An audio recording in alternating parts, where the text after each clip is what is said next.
আলাইকুম, আমন্ত্রণ বাংলাদেশের সংবাদে আপনাদের সাথে আছি জেবা রহমান। শুরুতেই সংবাদ শিরোনাম। শহীদ বুদ্ধিজীবীদের প্রতি রাষ্ট্রপতি ও প্রধানমন্ত্রী সহ সর্বস্তরের মানুষের শ্রদ্ধা, স্বাধীনতা চেতনা ভুলুণ্ঠিত অভিযোগ বিএনপির। যারা যুদ্ধাপরাধীদের লালন পালন করেছে তাদের হাতে জাতীয় পতাকা তুলে দিয়েছে, তাদেরও বিচার হবে জানিয়েছেন প্রধানমন্ত্রী শেখ হাসিনা। রাষ্ট্রপতির সংলাপ উদ্যোগকে স্বাগত জানিয়েছেন বিশিষ্ট জনেরা, বললেন সরকারি দল খোলা মনে অংশ না নিলে পুরো প্রক্রিয়া ব্যর্থ হয়ে যাবে। নারায়ণগঞ্জে নির্বাচনকে প্রশ্নবিদ্ধ করতে তৃতীয় কোনো শক্তি কলকাঠি নাড়ছে, আশঙ্কা আইভীর। সরকারি দল প্রভাব বিস্তার করছে, অভিযোগ সাখাওয়াতের। দেখছিলেন সংবাদ শিরোনাম, এবারে বিস্তারিত সংবাদ। আজ শহীদ বুদ্ধিজীবী দিবস। 1971 সালে 14 ডিসেম্বর বাঙালি জাতিকে বুদ্ধিবৃত্তিক পর্যায়ে পঙ্গু করে দিতে বর্বর পাকিস্তানিরা তাদের এদেশীয় দোসরদের সহায়তায় হত্যা করে জাতির শ্রেষ্ঠ সন্তানদের। দিবসটি উপলক্ষে সকাল 7:01 মিরপুরে শহীদ বুদ্ধিজীবী স্মৃতিসৌধে শ্রদ্ধা জানিয়েছেন রাষ্ট্রপতি মোহাম্মদ আব্দুল হামিদ ও প্রধানমন্ত্রী শেখ হাসিনা। শ্রদ্ধা জানিয়েছেন বিভিন্ন রাজনৈতিক সামাজিক সংগঠন সহ সর্বস্তরের সাধারণ মানুষ।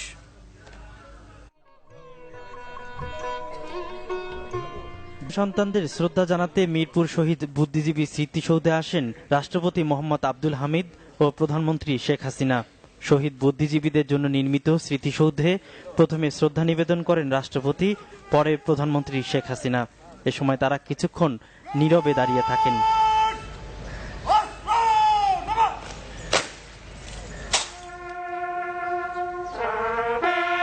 রাষ্ট্রীয় আনুষ্ঠানিকতা শেষে দলীয় নেতাকর্মীদের নিয়ে আবারও শহীদদের সম্মান জানান শেখ হাসিনা। ডেপুটি স্পিকার ফজলে রাব্বি মিয়া এবং জাতীয় সংসদে বিরোধী দলীয় নেত্রী রওশন এরশাদ বুদ্ধিজীবী স্মৃতিসৌধে শ্রদ্ধাঞ্জলি দেন। পরে স্মৃতিসৌধ প্রাঙ্গণে যুদ্ধাহত মুক্তিযোদ্ধা ও শহীদ বুদ্ধিজীবী পরিবারের সদস্যদের সঙ্গে শুভেচ্ছা বিনিময় করেন রাষ্ট্রপতি ও প্রধানমন্ত্রী। এরপর শহীদ বুদ্ধিজীবী স্মৃতিসৌধ উন্মুক্ত করে দেয়া হলে সর্বস্তরের মানুষ শ্রদ্ধা জানায় বাঙালির বীর সন্তানদের। এ সময় আওয়ামী লীগের সাধারণ সম্পাদক ওবায়দুল কাদের বলেন, বুদ্ধিজীবীদের হত্যায় পলাতক খুনিদের দেশে ফেরাতে সরকার সব ধরনের চেষ্টা অব্যাহত রেখেছে। ৭১-এ যারা ঘাতক ছিল আলবদর নামে, তাদের প্রেতাত্মারা এখনো সক্রিয়, এখনো মুক্তিযুদ্ধকে নস্যাৎ করা আমাদের অবিনাশী চেতনার বিরুদ্ধে চক্রান্ত চলছে।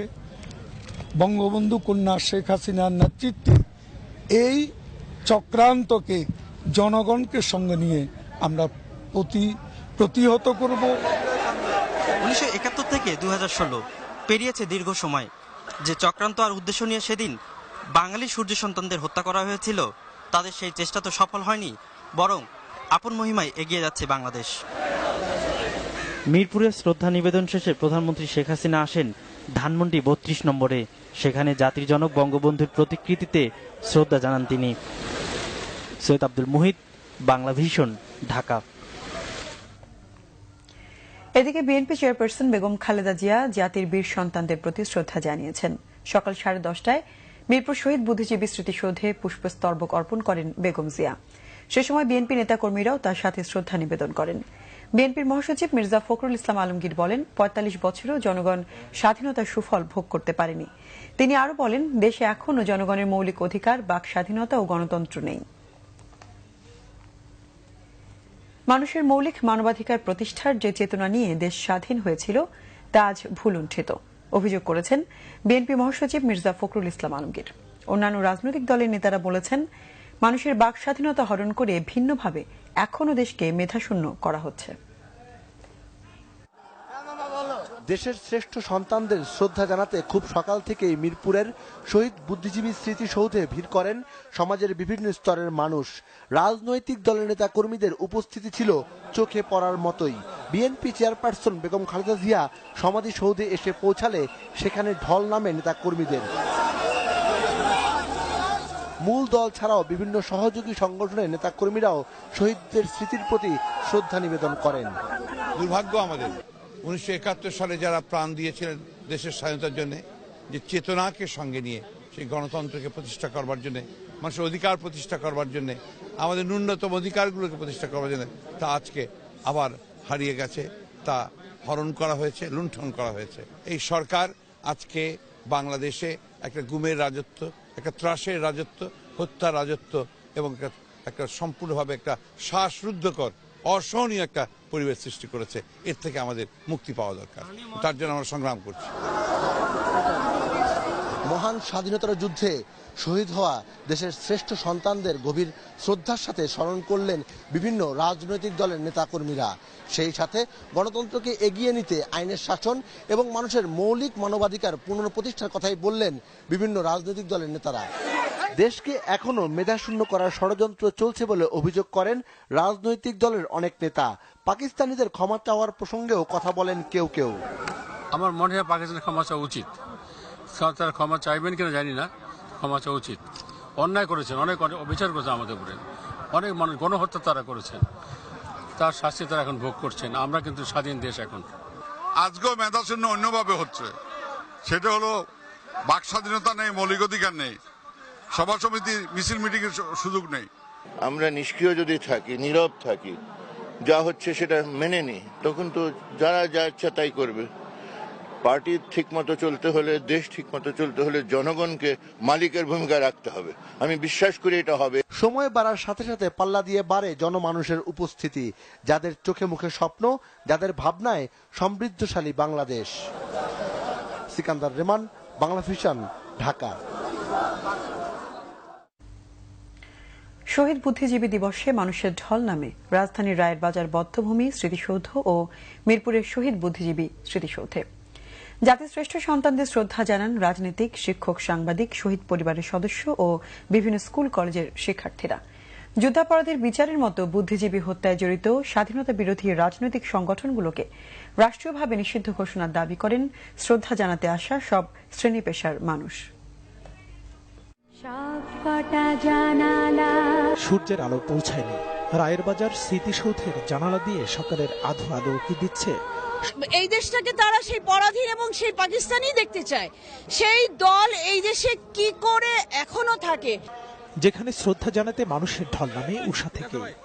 বাংলাদেশকে মেধাশূন্য করার জন্য পাকিস্তানি বাহিনীরা বুদ্ধিজীবীদের উপর গণহত্যা চালিয়েছিল, তাদেরকে নির্ভরভাবে মেরে ফেলা হয়েছিল এবং এখানে ফেলে রাখা হয়েছিল। এখানে গণকবর সৃষ্টি করে এর প্রতি শ্রদ্ধা জানানোর জন্য আমরা আজকে এই বুদ্ধিজীবী দিবসে এখানে তাদের শ্রদ্ধা নিবেদন করার জন্য ফুল দিতে এসেছি। এখানে মেরে হত্যা করে ফেলে রাখা হয়েছিল। রাজনৈতিক, সামাজিক ও সাংস্কৃতিক সংগঠনের পাশাপাশি শ্রদ্ধা জানান শিক্ষক, শিক্ষার্থীরা।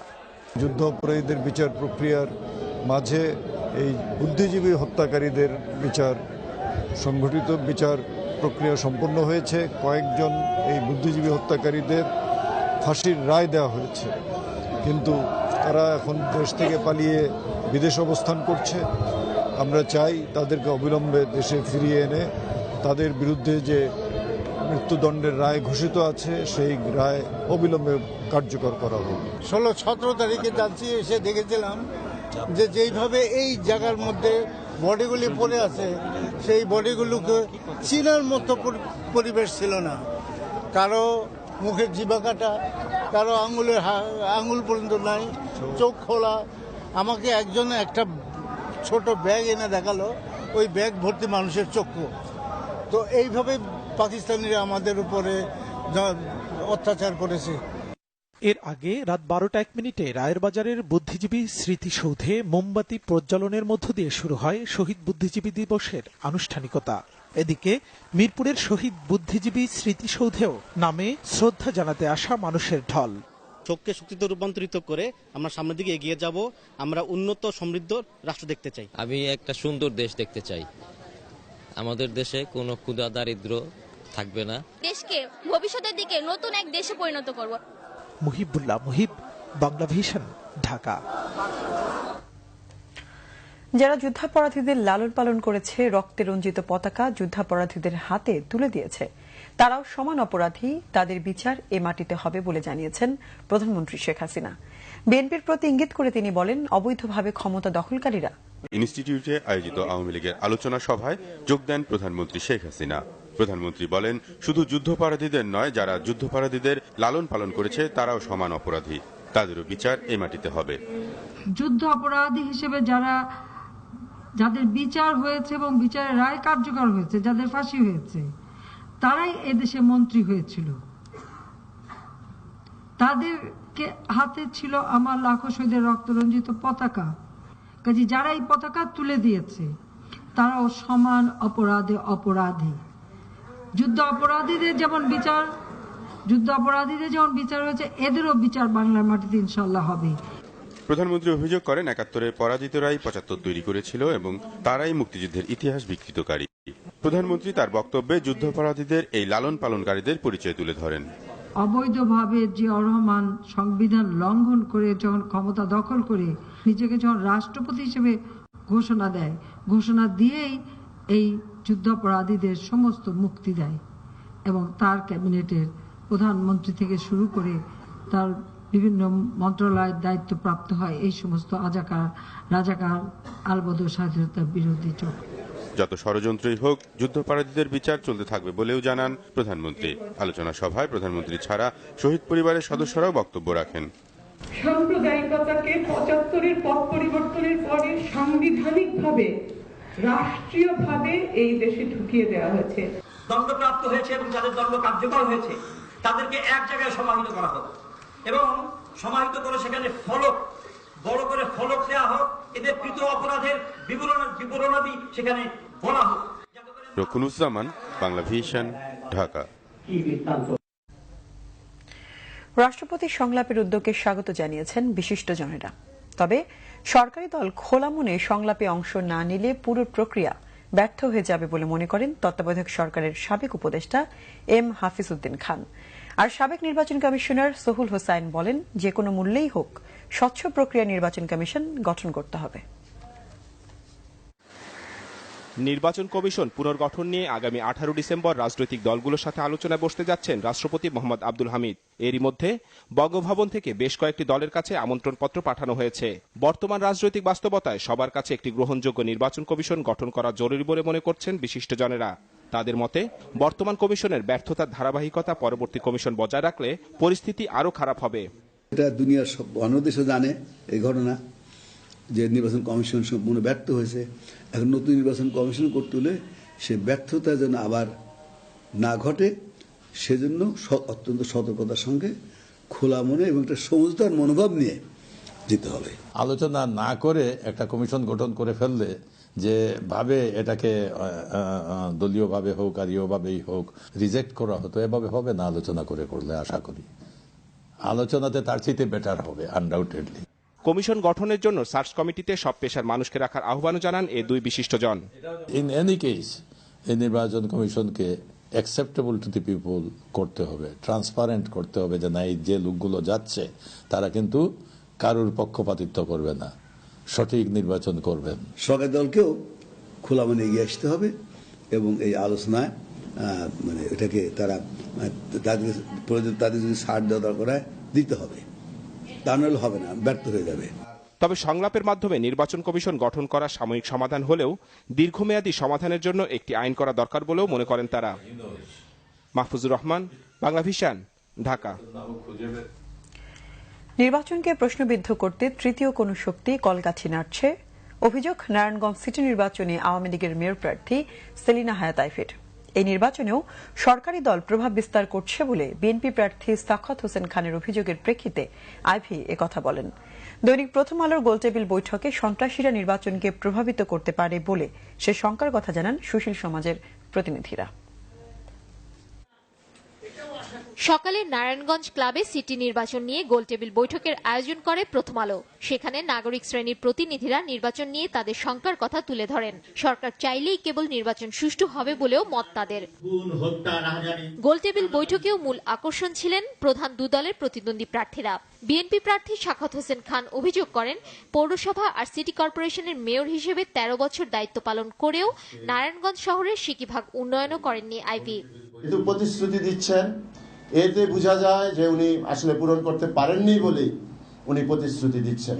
যে কাজ করে তার ব্যর্থতা সফলতা থাকতেই হয়। কাজ সিকিভাগ হয়েছে না শতভাগ হয়েছে সেটা নারায়ণগঞ্জবাসী দেখবেন, নারায়ণগঞ্জবাসী বলবেন।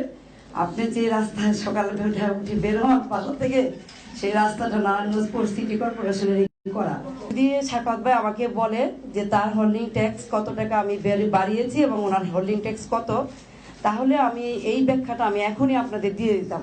দলীয়ভাবে অন্যান্য স্থানীয় সরকার নির্বাচনের মতো এই নির্বাচনেও সরকার দলের নেতাকর্মীদের প্রভাব বিস্তারের অভিযোগ করেন বিএনপি প্রার্থী।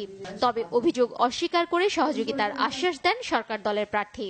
কোনো কোনো ক্ষেত্রে সরকারি দলের কিছু প্রভাব বিস্তার, পোস্টার ছিঁড়ে ফেলা, হুমকি ধুমকি দেওয়া যে 22 তারিখে নির্বাচন শেষ হয়ে যাবে, এই নির্বাচনকে কলুষিত করার একটা প্রয়াস ইতিপূর্বে শুরু হয়েছে।